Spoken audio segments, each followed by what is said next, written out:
So I had mentioned earlier that the survey was going to be on the back table. I apologize. This, the summary is, but better yet, the survey is in your online materials that your QR code gives you access to. So everyone in this room has a full copy of the survey. And so if you have an interest in looking at it to see ideas for your court that somebody else may be doing, or you want to start a court, there's some great wealth of information in that survey in your materials. So please take a moment to access that. So we're now going to one of my favorite parts. Over the years of these 11 conferences we've done, 10 others, we've featured different very innovative programs and some drum therapy and a lot of different things. We did have a program on equine therapy a couple years ago. Mr. Funk is here. If you want to raise your hand where you are, I'm here somewhere. I saw it. There he is.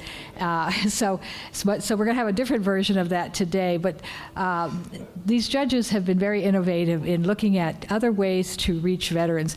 Not all veterans respond the same ways to certain programs. Different veterans respond different ways. And so we're very excited to have a program today that features 3 different programs for healing and supporting veterans.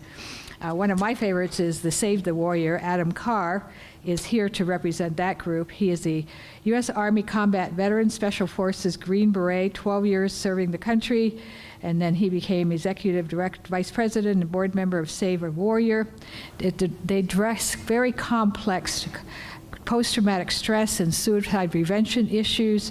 They've had some really, really good success, and I'm really excited that we can present about their program because we have long been a very big fan of the success rates and the type of treatment modality that they use. Then Joshua Doran here is President and CEO of Veterans Companion Animal Services. You can guess which speaker he is. A nonprofit that connects veterans with rescue dogs. 18 years of service with the U.S. Army National Guard. He brings all the vision, the operations, commitments to the program, mission-driven leadership. I will say that these dog therapy programs are, from my personal experience talking to vets, are hugely important. I've had so many vets that couldn't go out and socialize, couldn't go out in big box stores, and then they got one of these little furry things, big furry things sometimes, and their lives were really transformed. So I'm very excited to hear your presentation. And then we have Valorie Machovina. She's the equine director from one of the largest therapeutic equine programs, the Fieldstone Farm in Chagrin Falls, Ohio. Equine-assisted therapy sessions for veterans, first responders, and persons with disabilities. She oversees their 30 horses and their veterans program, and it's become a model around the nation as well. So we're really excited to have that program to give us some perspective. So take it away.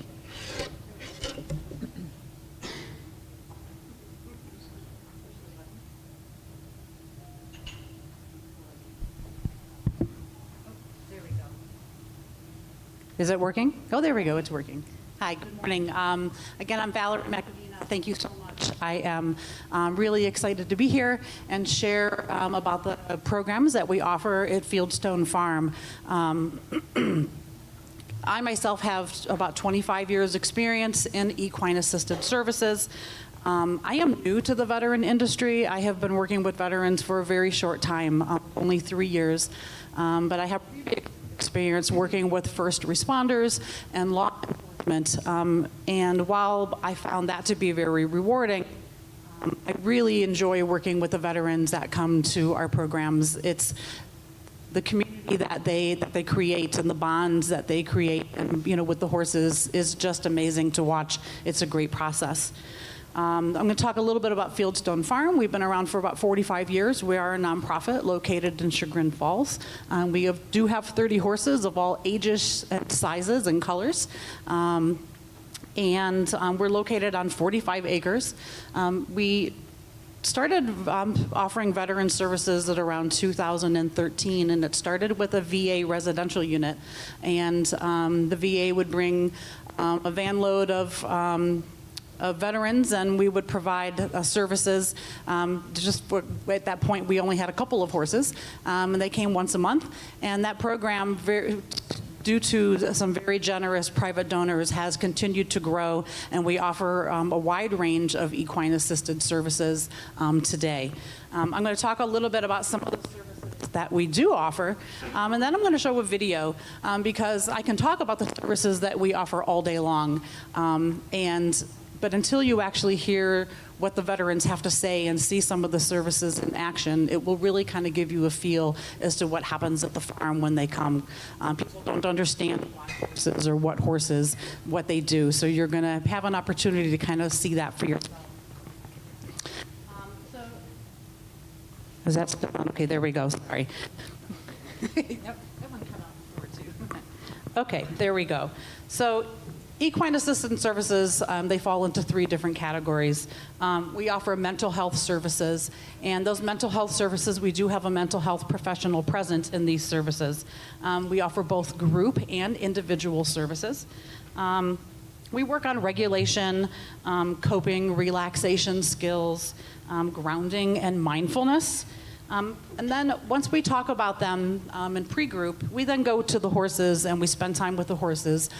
We work on practicing those skills and really honing those skills so that they can then take those skills into their everyday lives and help them.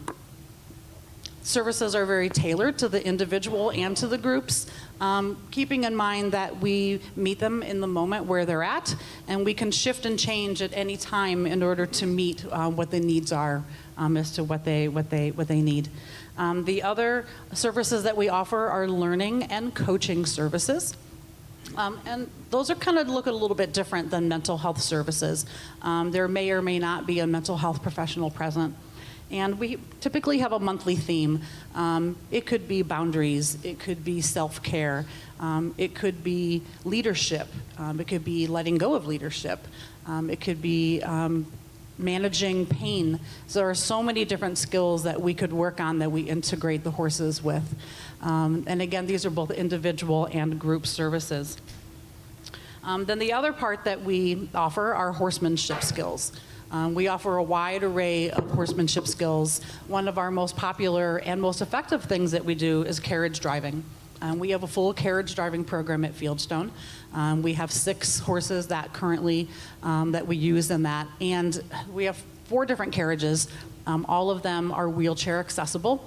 And it really, if you have never had an opportunity to ride or drive in a carriage, can be scary, for one thing, because you're relying on this horse that you're trusting, right? And the other part is it's so empowering because you are sitting in the carriage, you're connected to reins, the horse is connected to the carriage. And for those that don't have the ability to have that freedom in their everyday lives because they are in a wheelchair or because they have a walker, to be able to drive around the arena, drive around the farm, through the woods, it is amazing to see the transformation from the moment they get in the carriage to the moment that they step back down, and they're like, that was awesome. Like, that was probably the best thing I ever experienced in my life. So we do offer a carriage driving program. It is a 6-week program. They come every week, and they learn all of the ins and outs of how to tack the horses up, how to untack the carriage, the driving portion of it. So that's a really great experience for them. We recently added a riding component to Fieldstone, something that we didn't offer previously, and we did a pilot program in the spring. And it is called a rhythmic riding program. So it is trauma-informed riding, and it is based on rhythm and regulation. And it's all about relationship building. And the video that we're going to show you kind of touches on a part of that and will give you a little bit of insight into the rhythmic riding program that we have.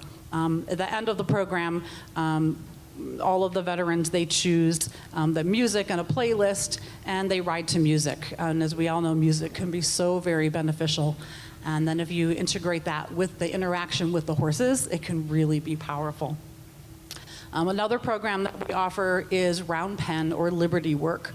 So liberty work is when the horses, we have a round pen. It's about a 60-foot area that is fenced in. And We offer an opportunity for the veterans to work individually with a horse of their choice, loose in this round pen space. So they choose a horse, they enter the round pen with their horse, and if you want to learn about your own communication and boundary setting and your own skills and interacting with other people, you go into a round pen with a horse, because if the horse doesn't trust you, if they don't feel that you're not safe, they won't come near you, they won't interact with you, they will do nothing. They will just turn and their butts will be facing towards you, and if you try to approach them, they just walk away. So over a 6 to 8 week process, they enter the round pen, and they can work on realizing their own body language and communication skills. But not only that, they're learning about the horse's communication skills, which are so very nuanced. And the smallest shift in their weight, or just the movement of their ear, or a swish of their tail, can tell so many different things. And so you watch the relationship grow in the round pen. They ask the horse to join with them, and sometimes the ask is probably the most important part. It's like you're interacting with a human. You think you're asking, but you're really not. And so it really teaches you, like, I really did not ask. I didn't ask anything. Or I was telling them to do it. And that doesn't work either, because when you're loose with the horse in the round pen, it's all about free choice. So the horse has the choice whether or not to interact with you. It can also be a little bit intimidating dealing with a horse in a loose space. The horse weighs 1,400 pounds and has its own mind and can make decisions that, and there are so many different things in the environment that can affect their choices. A plane flies by, a bag flies on the ground. There are so many things. Horses are naturally fight, flight, and freeze animals. If there's something that they don't feel safe on, one of those things is going.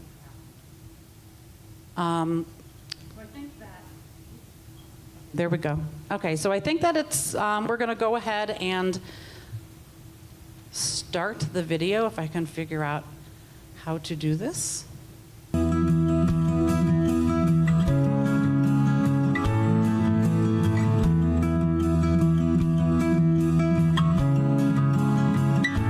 Since coming here, I felt more peace, more content. It's invaluable. I'd be lost without it. I didn't know I could talk to horses, but they speak clear as day. Our programs here at Fieldstone support our veterans by offering them an opportunity to interact with horses in a way that promotes grounding, an opportunity for them to build relationships, and for them to form a community with their peers that creates a safe space for them and really creates very, very deep bonds. I didn't have that sense of belonging and that sense of I'm going to be okay because I have some place to go, and then I have people who care about me, and now I have people who care about me, and I know I have a place to go. So it's a big difference. With the horse, you get really present, and the other stuff kind of fades away to a certain extent, and you're just really just in the moment. I just feel like my heart rate kind of goes down a little bit, and my breathing gets better, and then a lot of times the horse will kind of respond in kind. Coming to a group like this, for me, it helps out a lot. There's familiar faces every week. I get to see the same horses every week. I get to see the same people every week.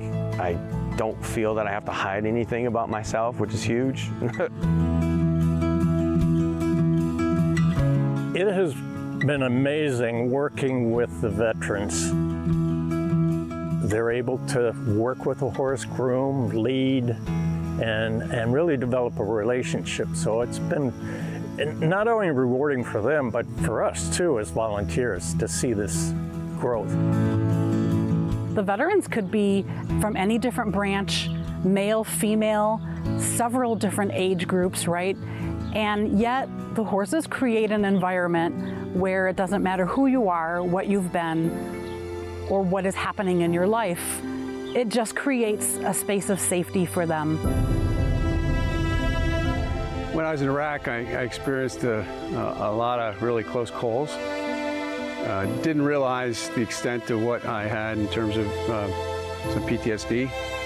When I come to Fieldstone Farms and I'm with a horse, they heal me. They help me to forget that I'm in pain. Coming here and talking to the horses in that way has been, I don't know, it's revelatory. It makes me aware that I've got maybe more tools that I can like dispense, and they're freely sharing with me. That's the best part. Your ability to sense something nonverbal cues, I think that can be very helpful when you're dealing with people, and I think that's one thing I've found I've been able to use. You see the peace come over them the moment that they walk through the door. And they leave with a smile on their face, and they look forward to coming back every single week. There are no problems when you're with a horse. I consider it to be an honor and a privilege to be able to provide services to the veterans here.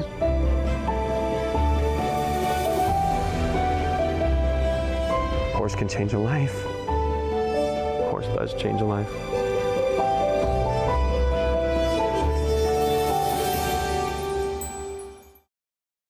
I hope that gave you some type of a sense as to what the services that we offer at Fieldstone and what they provide and what the horses can really do for you. It is so amazing to be able to watch the transformation that happens to the veterans when they participate in our programs. You know, we have currently 3 or 4 different groups that come every single week. Some come every week, some come once a month, some come every other week. Then we have other programs that only come as a one-time. They'll come for 2 or 3 hours for a very specialized program that we will design specifically for whatever their goals are that they would like, whether they be personal goals or team goals. And I kind of want to give a few examples of what we might do, what a session might look like, you know, while we have the veterans come. So recently we had some, we were working with YARS, which is out of the Youngstown area, and we're working on a program that we will provide for their servicemen. It'll be a three-phase program. It'll be pre-deployment, deployment, and then post-deployment. And so we had the decision makers all come and to the farm, and we had them participate in a program that we designed for them. We had 3 horses in the arena. We split them into 3 different groups, and each horse was labeled. One was labeled pre, one was labeled deployment, and the other one was labeled post. We then divided up the ones that were the decision makers for that transition, and we had them build with stuff in the arena and had them build what that portion might look like. They use cones, they use poles, and they're all just a representative. And so they all went about into their each separate group, and they built what their portion might look like individually. And then at the end, we had them all together take the horse, and they had to lead them through each phase. And so as they were leading them through the pre-deployment, deployment, and post-deployment phase that they had built in the arena, they found out that there was 0 connection, and each phase that they built had nothing to do with the other one. There was no way to get from one portion of that transition to another, and it was very, very chaotic. No one knew where they were supposed to go, and the horses, you lead them, but you don't lead them because they're loose, and so that was another chaotic moment in there. And what they came to realize at the end of their half hour in the arena is that what happened there in the arena is exactly what happens every single day when they are working with their veterans and their servicemen to go through that process. Nobody knows what's happening from one phase to another. And they all stood there and they looked at each other and they said, wow, I think we maybe need to communicate, maybe just a little bit more so that this process is much easier for our veterans and our servicemen. And those can be moments of huge impact where they kind of look at each other and they're like, wow, we kind of thought we know what we were doing, and look what happened. It was a disaster. So that's just one example of how we can utilize the horse, because it becomes the process is about the horse, but truly it's about themselves and what's happening. And it's much safer to talk about a horse or to lead a horse than it is to talk about the stuff that's going on in your own life. But what happens after they come back week after week is they can now start talking about themselves because the horses have made a bridge for them so that they can then talk about their own lives and their own the issues that they might be experiencing. So I hope that kind of gave you a little bit of an idea of what we offer at Fieldstone. And thank you so very much. Thank you, Valerie. I just want to start off by thanking Chief Justice Sharon Kennedy, Chief Justice Stratton, the Ohio Supreme Court, vet courts for all the great work that you do for putting on this Veteran Summit today. It's an honor to be up here with Valerie and Josh. My name is Adam Carr. I represent an organization called Save a Warrior. We've been around about 13 years, and I just want to take a minute to get connected with some of you here this morning as I look around and take a glimpse into your eyes, not in a creepy way by any means. But I do have a little nostalgia for my childhood being a geriatric millennial and being part of the last generation that grew up without these cell phones and computers. I don't think human beings were meant to do computer. We weren't meant to do cell phone, yet it kind of takes over our lives, and we're seeing it take over future generations' lives, and it's a little scary, to tell you the truth. We kind of take a deep dive in our organization back to an ancient time, to a primitive time, to a time that involves storytelling and story listening. This is what human beings do very well. This is what we know very well. We pull from about 16 different disciplines, from anthropologic disciplines to mythology to ontology, which simply means state of being. From an ontological mindset, if anybody knows the philosopher Martin Heidegger, you can read more about that. But we do these deep dives into metaphysics and pulling from different things like meditation. We have different organizations that we're partnered with, like some of the folks here today, if folks want to go do equine or whatnot. But I will say in about 16 minutes, there are 18 women from around the globe right now that are terrified because they're about to go through an experience at our facility down in Hillsboro, Ohio. And it's about to get really real for them. These women, many of them have been victims of military sexual trauma. And you know, the real cherry on top and the nightmare of the whole situation is they were victims of sexual trauma well before they joined the military, prior to the age of 18. We take a very different approach at looking at suicidality. We've had 2 villages. So we had one in Newark, Ohio, when I met Jake Clark, the founder of Save a Warrior, a decade ago. One of the declarations he and I made when we had about $12,000 in the bank was, we're gonna, no matter what this thing, like our lives depend on it, and no matter what, we will get a warrior village. We made that declaration to each other.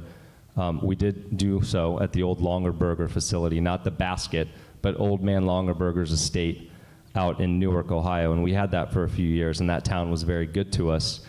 And then we've since moved on and got a beautiful estate down in Hillsboro that now houses the National Center of Excellence for Complex Post-Traumatic Stress. Our major partner in that is DAV. Those of you may know the big 4 legacy organizations in this country. Disabled American Veterans did a great job and a very diligent job vetting us as an organization before they put their stamp of approval and decide to share logos with us on this National Center of Excellence. Their entire executive team has been through our program. Our program is a 72-hour program that does not involve these things, thank God. So you turn in your cell phones when you come and you unplug and you get reconnected and present, maybe for the first time in a long time. Folks that come and see us, many of which have fresh cuts on their neck, on their wrist, they've tried suicide, they've tried everything. They have tried talk therapy, cognitive behavioral therapy, EMDR, transcranial magnetic stimulation, stellate ganglion block, and then the list goes on. And the last house on the block is usually where they find us, at this intersection in their life. They are on the precipice of death. We've lost roughly 18 to 25 veterans. You know, they can't pin down that exact number every day in the post 9/11 era. That number is even higher if you go back before that. But you know, we've lost well over 250,000 people to suicide that are veterans since those towers were hit. In the same time frame, we've lost maybe 10,000-ish to war. So a 25 to 30-fold increase in suicide. I'd say we have a serious problem in this country. The fact that our warriors, both men and women, come home and take their lives after all they've been through. It's unacceptable to us. We've just served our 3,000th participant. And I can tell you powerful stories of people that have come to us that are homeless that are now millionaires. Millionaires. They were homeless when they came to us, living under a bridge, trading their body for sex, for money. And they're millionaires. We have people that could not read that are now working on their PhDs at prestigious universities and helping people with masters and licensures. We have had people, and anyone have seen that new Netflix documentary on the biggest, and we all remember when that was the zeitgeist of this culture, and everybody kind of tuned in to watch these amazing transformations. And it's really, really difficult to transform, both biologically, but certainly philosophically as a human being. Now, what have we learned? Most people failed. Some people are dead from heart attacks. They've gained all that weight back and more. It's kind of hard when you don't have a trainer in your ear screaming at you 6 hours a day to keep that weight off, yeah? Yet in our community, and this is one thing we don't even really advertise, we have dozens of people that have been hundreds of pounds overweight, which is itself a early death sentence in this country, have kept that weight off. We have had people that lose 200-300 pounds and kept the weight off. It's unbelievable when they come back. We offer an opportunity after folks have been through this 72-hour experience. They go on basically a 500-day plan. So it doesn't end with the 72 hours. And the cool thing is, before they even come, we have a program called a sponsorship program. Most people don't realize this. We are like first in everything in this state. You should beat your chest from the high heavens when you're talking about Ohio, because we are the best state in the union. Doesn't even come close. Globally, our state and our citizens in the state and the ambition and the passion that has come through this state is second to no one. No one. We were first to cure addiction in the world, in the history of the world. Dr. Bob and Bill Wilson did this on June 10th, 1935 in Akron, Ohio. There were 12-step programs, and now there are 100 different derivatives of that. We were first in that. We were the first people to have the genesis for flight. I know North Carolina, topographically, geographically, they took the planes down there, but that genesis, that idea occurred here with the Wright brothers in Dayton, Ohio. And we have an Air Force base that's very famous that's named after them. We are the first to orbit this Earth with John Glenn. First person in space to orbit Earth, John Glenn.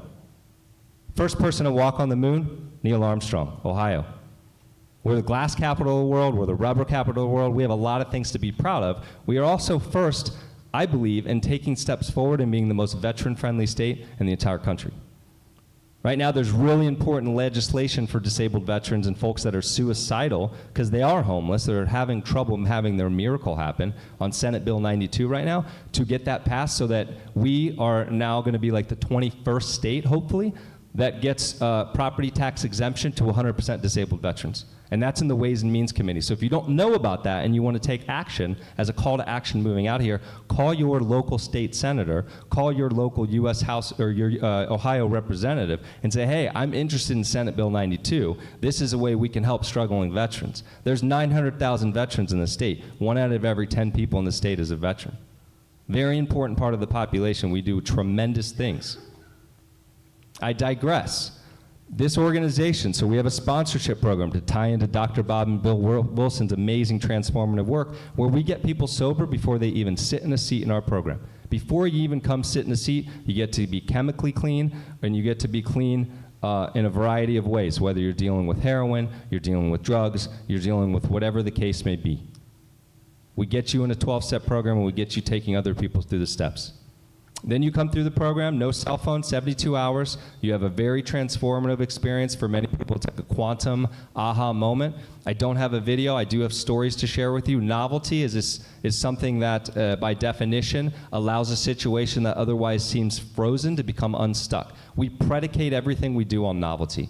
From the moment we have an interaction with you, the less you know about the organization and what's going on in the cohorts, the better. It's kind of like going to see a great film and you don't want to know the spoiler. Yeah, anybody seen the movie The Game with Michael Douglas? Yeah, there's like there's this like moment of peripetia and anagnorisis at the end, which is like, those are Greek terms for there's a sudden moment of discovery followed by a change in fortune. You know, this guy's life that he thinks is going off of a cliff, it's like, holy cow, you guys got me. This is what's happening in our program. It takes that level of looking in depth to transform a human. Transformation is a very, very challenging thing. That word in itself is a very rare word. Ask any cardiologist in this country. They see death or they see dead people all day long. Because what do we know about the great American way? It's like, hey, let's let all the lobbyists hijack our politicians and let's just put a bunch of crap in all of our food. And this is why any of us that has taken a European vacation somehow lose weight. Some of my colleagues just went to Italy. They ate pasta all day long. It was wonderful. They lost 9 pounds. Pasta and bread. How does that happen when we're told carbs is the enemy? Well, it's because their carbs have 3 ingredients, and ours have 50. Big problem there, right? But cardiologists know this, and they know the enemy is these simple carbs, right? They know it's sugar. And all they got to do is tell people, don't do those 2 things. Don't do sugar and don't do simple carbs and walk every day, and you're going to be okay. Yet most people, after they've had a heart attack, within 6 weeks of trying to do the right thing, revert back to the old behavior, and they're dead within 6 months. Death staring at them in the face, hey, you're going to die if you don't make these changes, yet they can't transform. Again, I mentioned the biggest loser. Transformation is very tough. And when somebody has an inception of an idea that I want to take my life, it's very hard to root that idea out. It takes a village to do that. And those of us that are in this space know this. And sometimes we can do everything possible and it's still not enough. Our success rate out of the 3,000 people we've served that come to us like this is 99.7% success rate over the last 13 years. We are the go-to organization for any 3-letter organization you can imagine. For DevGru, the guy that was 3rd in the door to kill Osama bin Laden came through our program. The Kyle family sent their family through our program. Those of you familiar with American Sniper. The guys that were part of 13 Hours, if you're familiar with that story, in Libya came through our program. We have served 9/11 firefighters who watched battalions of their friends die in an instant. NYPD officers. We continue to serve first responders from the state of Ohio, and we get funding as an investment from the state of Ohio for that. We are a 501c3. I do not chalk us up as a traditional veteran service organization. We are not that. I'm not sending care packages overseas. I'm not sending beef jerky. As much as I love that as a combat veteran over there on my many deployments downrange, we are transforming a human being's soul. We are doing soul retrieval in our work. People come to us, they want to die. They have a date in the calendar that if we don't work, they'd love to prove the world wrong and be right and have this not work. We've had people come to our program telling me and pulling me aside later, hey, my intention was to hang myself in your program just to prove everybody wrong. Thank God that hasn't happened. After they come through the program over the 500 days, they will be paired with people for 100 days after, called shepherds. The shepherds are former alumni that have been through the program to help them, guide them along their way. Anytime they need them, text, phone call, whatever the case may be. We have 59 meetings in 12-step work happening at any given point throughout the week that somebody can tap into in a virtual teleconference. After those 100 days, there is a next set of programming for those 500 days, and then they essentially graduate the 500-day program, and then they have a forever aftercare in our community of care across the country. We are looking at betaing in psychedelics next year, so that's something exciting. We have somebody who we've invested in heavily that is leading this work, that goes to all the conferences. He's tied into all the people you've listened to on Rogan, and then some. And we're looking at the different modalities on what is the most responsible way to serve a veteran with supervision in a shamanic approach. And it's very, very exciting to see that. And we have this full support of our partners in this endeavor. So we are looking in different areas. We are one of the only organizations in the world that offers not just cohorts for women and men, but for families. We offer cohorts for adult spouses of our folks that have come through that are alum. We also offer programs for the adult children of those spouses. If somebody asks me, hey, give me the elevator pitch, like what does Save a Warrior do? In one line, we moneyball suicide.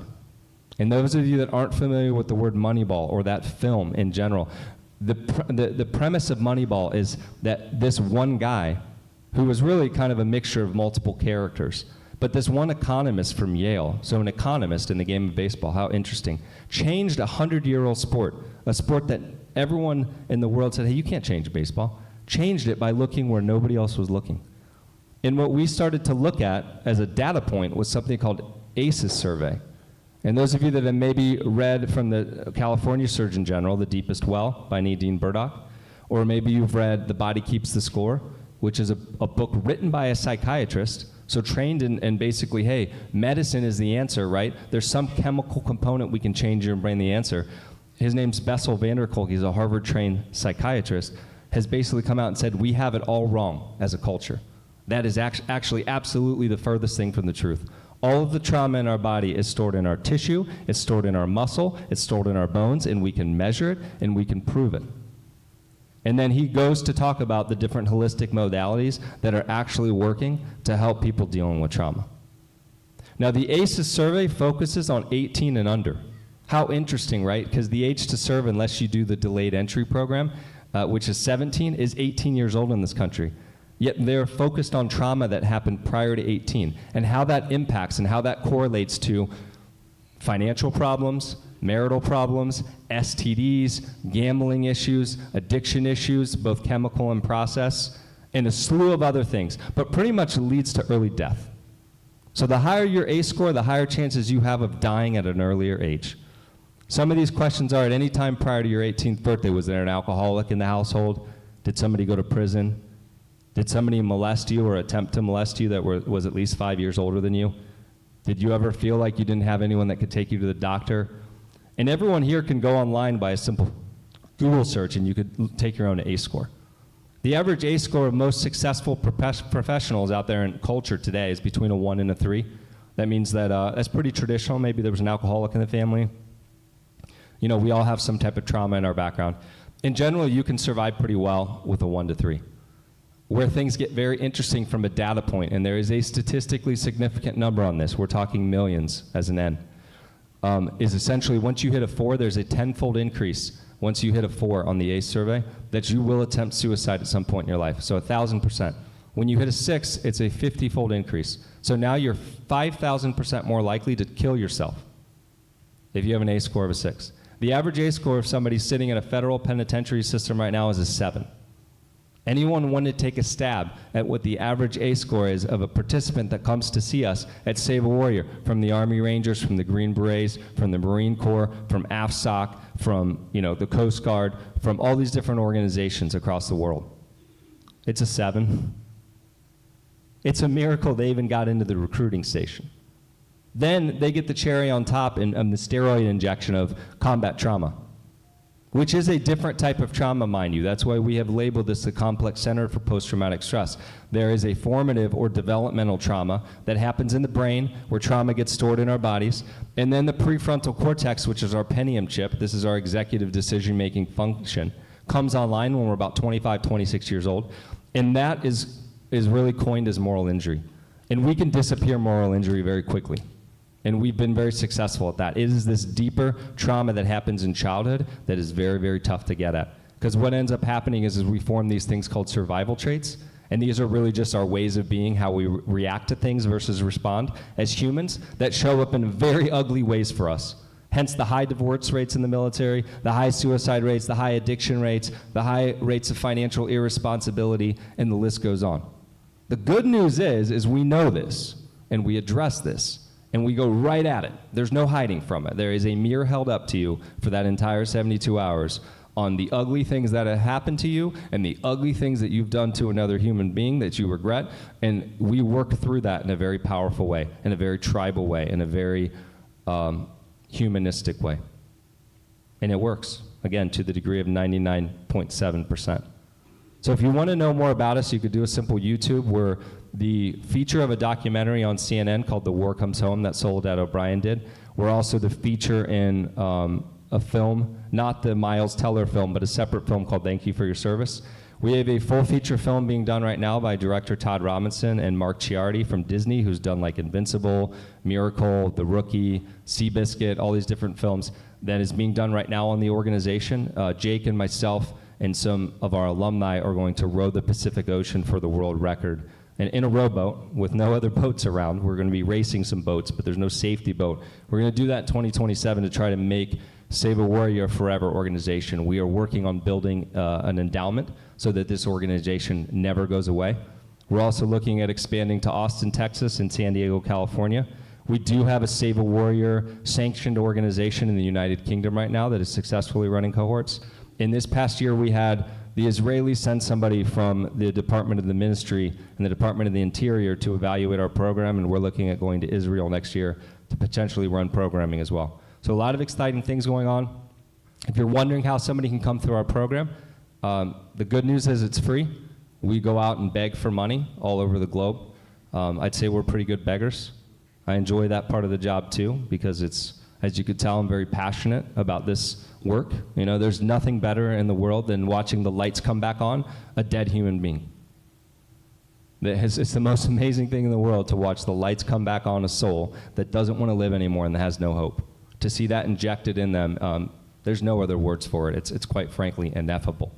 But if you know anyone that's struggling, including yourself in this audience, because I went through the program, the secret of the sauce is everybody that sat in the seat has gone through the program. I don't have any clinicians that are sitting there with a clipboard that don't know what they're talking about, asking you how you feel with their legs crossed in a suit. No, I have warriors that have led other warriors through hell and back, time and time again, with a statistically significant number of 3,000 now for the last 13 years that have done this very, very successfully. And we'll continue to do this. We will continue to recruit and develop from within our organization as we grow and we expand. But we would love to see you. We would love to host you. Again, we're down in Hillsborough. I will be around to have a conversation after this if you have any questions about this organization. Our website is www.saveawarrior.org. So we are a nonprofit. It's a .org. You can learn more about us there as well. And it is free to apply. Please send anyone you know that's struggling our way. We have served many within the VetCorn system proudly, and we will continue to do so. So thank you today for being a very attentive audience. Thanks for putting your cell phones down and tuning in. You know, I love this state, as you can tell. I love this country. Anyone that says, hey, thank you for your service, I always respond with, you're worth it, because you are. We live in the greatest country on the planet. God bless the state of Ohio, and God bless America. Thank you.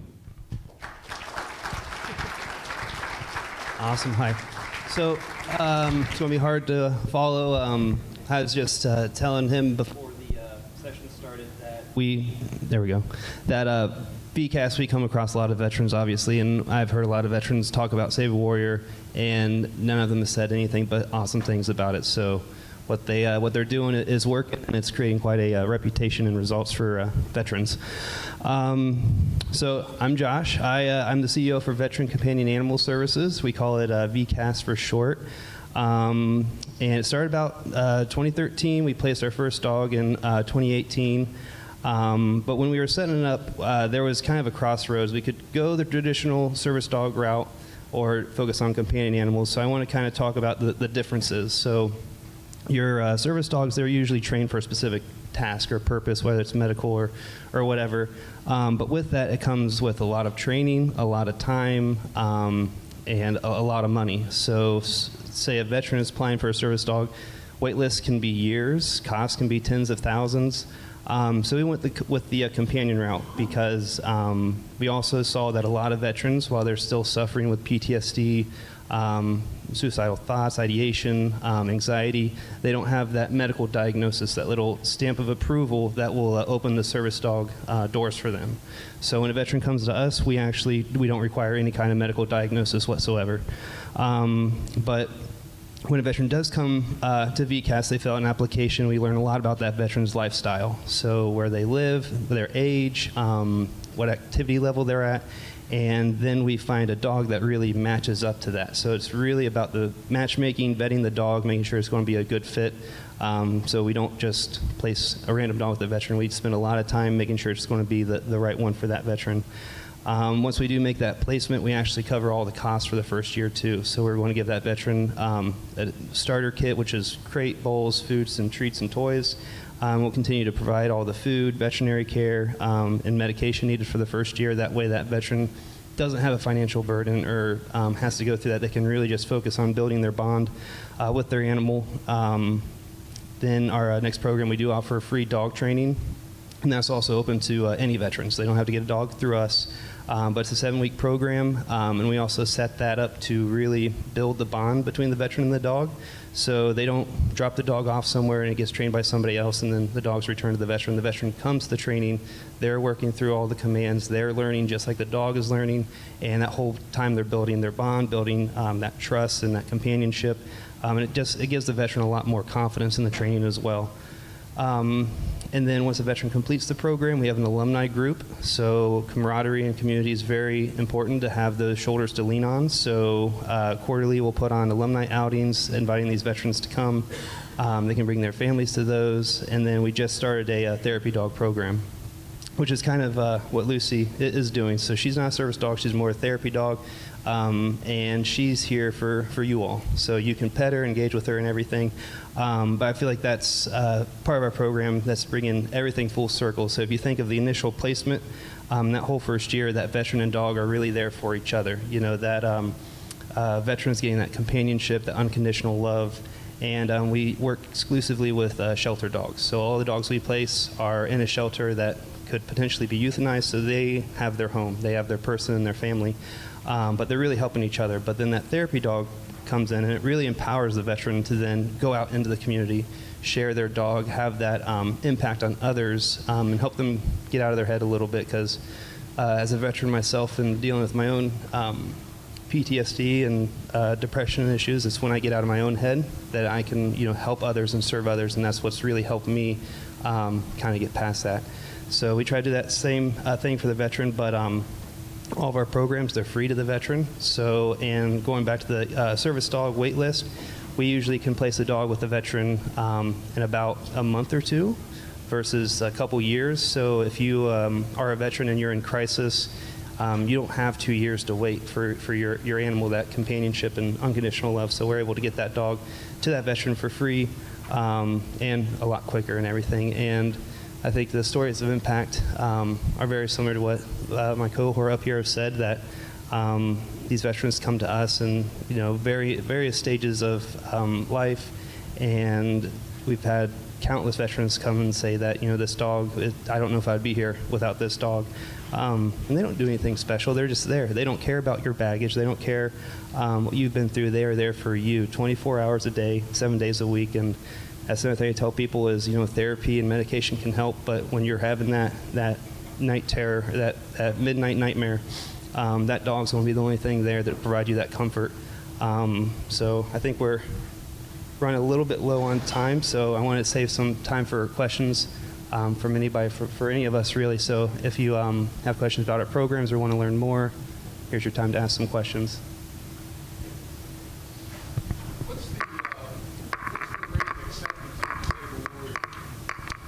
So the question was, what's the rate of exceptions? And Josh, please forgive us for going on so long, because we didn't give you a lot of time.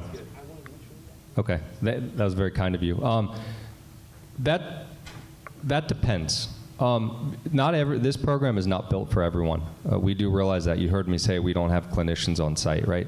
Jake is our founder, is a doctor, but we kind of pride ourselves on that. So part of the humility in the organization is we recognize our own limitations, so we're looking through a very detailed filtration process to determine that the right participant's coming. And it really just comes down to one question: are you ready to be done suffering? And so if somebody's not ready, there's the age-old adage, you could lead a horse to water and can't make them drink.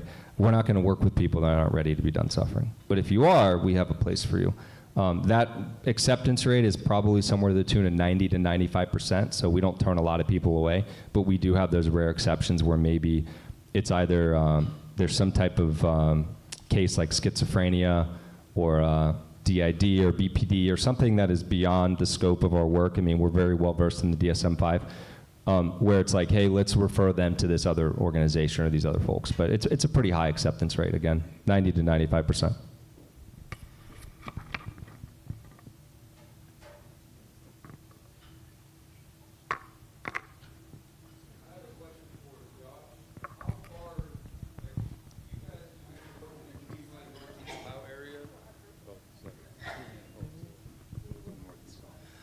So we did open up a second office in Cincinnati this year. So our program services, we limit it to about a 120-mile radius around Columbus. And that's just for the veterans' convenience, because they will have to drive to our office for a initial interest meeting and then also those training sessions. But saying that, we do have like a case-by-case basis. So we've had veterans come up from Southern Hocking Hills because they had a family member in Columbus, and they're like, I'll just come and I can stay with them. And like, okay, so we don't want the veteran driving that long for, at night after training sessions and everything, but we do make exceptions for case-by-case basis.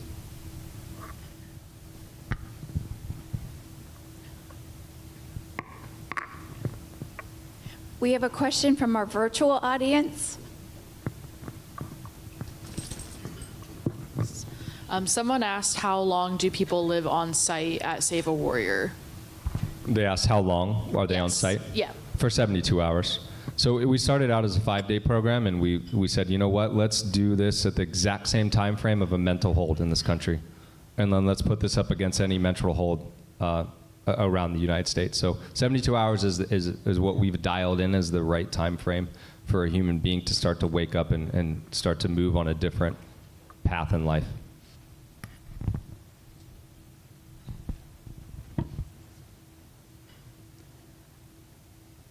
Last chance. Any other questions?